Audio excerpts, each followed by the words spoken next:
Parashat Shelah Lekha, 12 June 2026.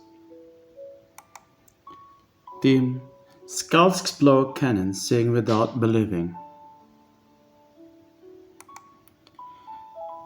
As this Parashat Shelah Lekha literally sent for self-offense, we find the Israelites encamped at Kadesh Barnea, in the desert of Paran, on the very threshold of Canaan.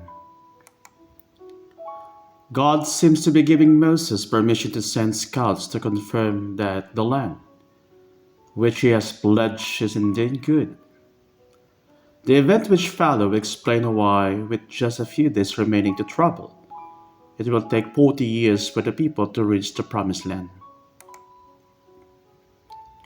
The Lord has been with the Israelites throughout their journey, from hearing their cry, acknowledging their plight, and promising the rescue to a good and spacious land flowing with milk and honey.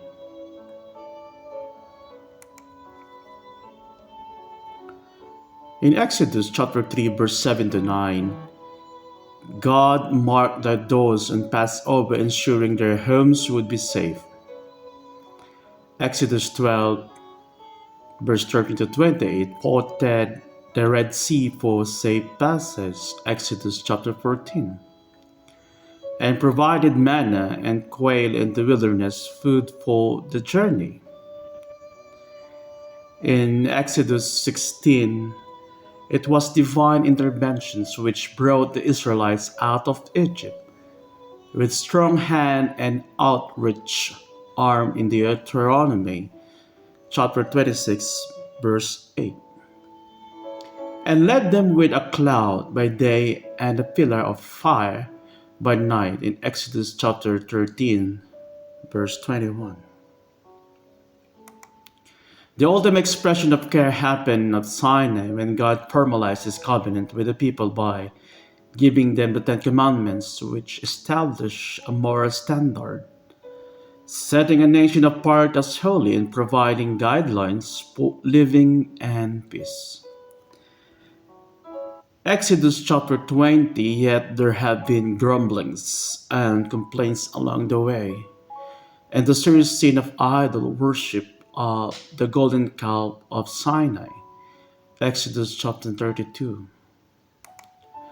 Our story resumes as Moses sends 12 scouts, one from each tribe, on a reconnaissance mission into Canaan to evaluate the terrain, to assess the strength of the people, whom they will conquer, to determine the fortifications of the cities, and to gather agricultural information. After 40 days, the tribal chieftains return, and all 12 report that the land is indeed bountiful. They bring back grapes, pomegranates, and figs as proof, following this positive introductory report. 10 scouts share that the inhabitants are powerful cities, are well fortified, men are of great size, and admit to feeling intimidated and looking like grasshoppers to themselves. These 10 scouts see only potential failure and defeat, whereas Caleb and later in the narrative Joshua see potential success and possibility. Caleb and Joshua trust their instinct and give voice to optimism and hope. Caleb boldly declares that God will be with his people, Numbers chapter 14 verse 7 to 9, as he encouraged the Israelites to take possession of the land. Tension increased, the camp is divided, the scout reports and are misrepresented, seeds of fear are sown. Trust has been lost, the memory of blessings received evaporates. Moses intercedes with God, while the people suggest, let us head back for Egypt. Numbers chapter 14 verse 4.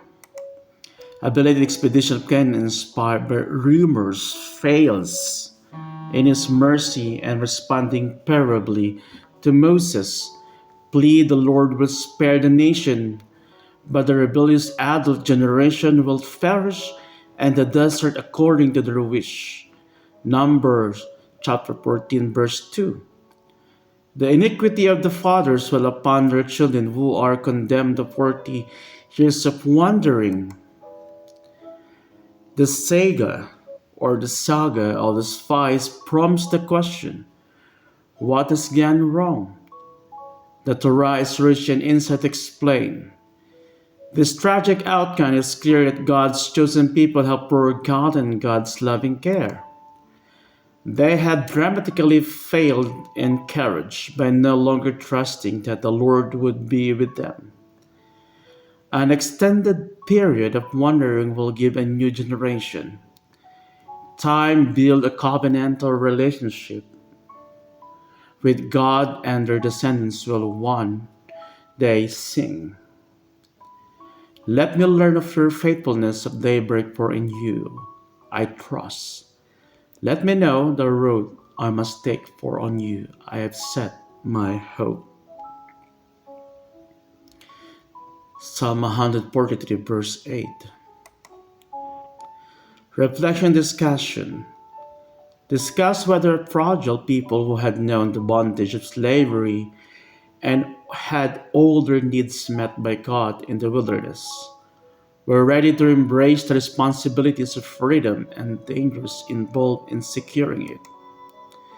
In rejecting the law and in expressing a desire to return to Egypt, were the people also rejecting God and a new way of faith and of life?